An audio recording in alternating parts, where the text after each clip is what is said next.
world we live in was shaped, molded like a bowl on a pottery wheel by people in their actions.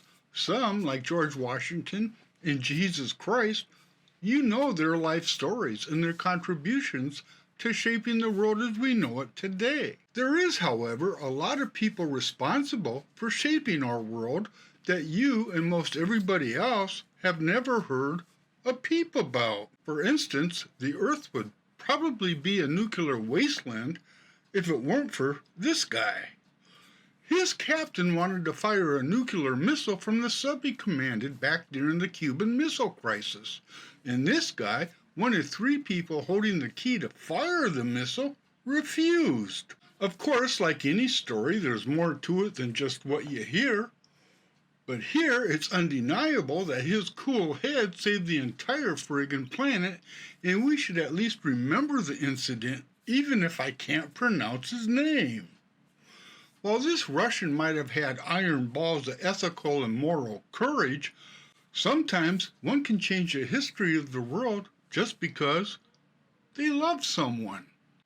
When Maurice Hillman's daughter got the mumps, he took a swab of her throat, drove to his lab, and figured out a vaccine. And he did not stop there, because most, if not all, the shots kids get when they're born or just before the first day in school, Morris came up with them all, saving millions of lives, and he's still saving lives to this day. All because his daughter got the mumps. I've got no doubt you've heard of all of our founding fathers, but do you know who Joseph Warren is?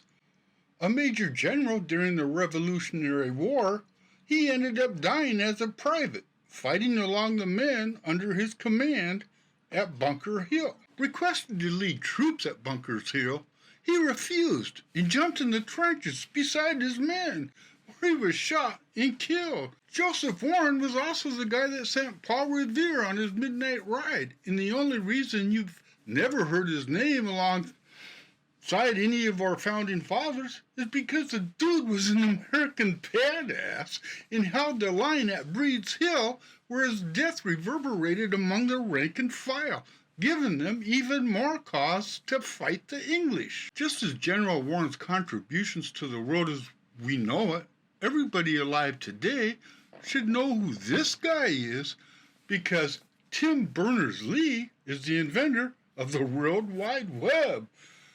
Yep, this young stud invented the internet. You can love him, hate him, and even blame him for the downfall of humanity.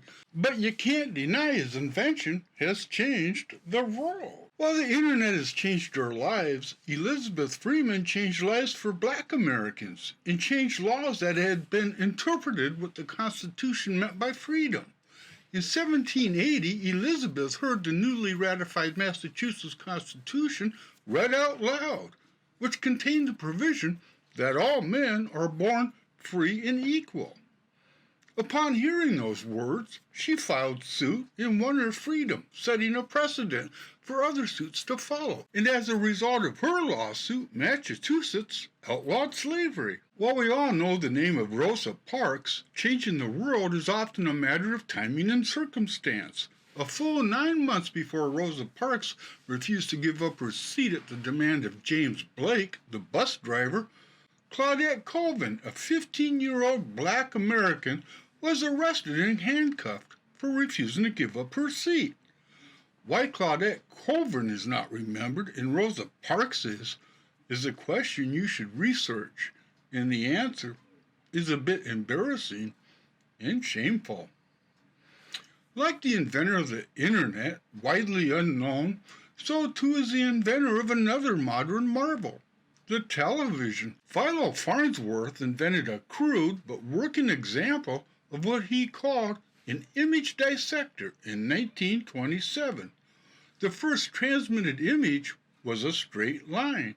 2 years later, he transmitted an image of his wife. His refusal to sell his patents to Westinghouse led to his downfall when the company he had started simply could not compete with Westinghouse. History is indeed strange when it hands out accolades, bypassing some and catapulting others to global recognition.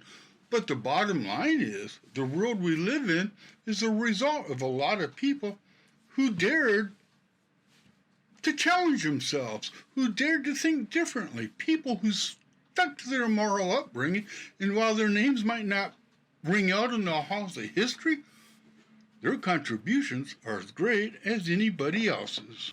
Seriously, did you know about that Russian sub-commander that refused to launch a nuclear bomb, a nuclear missile?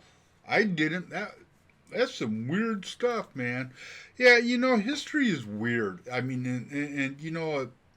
it seems that we pick certain people out and we put them on pedestals and we all learn about them in high school. But yeah, the truth is, there's a lot of people behind the scenes that are responsible for a lot of the. What I'm trying to say is that there's a lot of people that just don't get credit for a lot of hard work, and it's kind of like being a YouTuber. I don't get any credit for all this hard work that I do. I'll leave it at that. Oh man, take care, my friends. On to the next one. And I will leave it at that. Be peaceful.